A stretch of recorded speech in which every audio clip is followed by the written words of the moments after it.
Ben Muharrem Karakaya, 43 yaşındayım, 1977 doğumluyum. Nevşehirliyim, Alacaşar köyünde ikamet etmekteyim. Doğuştan bende kalça çıkıklığı var. Belden kalça çıkıklığı olduğu için engelim odur.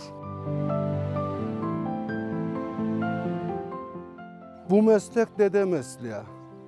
Dededen babaya, babadan bana geldi.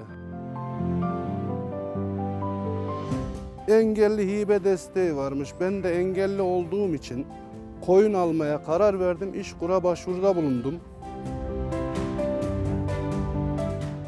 Devletime, milletime sağ olsun. Sebep olanlardan da Allah razı olsun. Şimdi çok rahat ve mutluyum. Çünkü en azından bir işim oldu. Köyümdeyim, evimdeyim. Hayaller engelsizdir.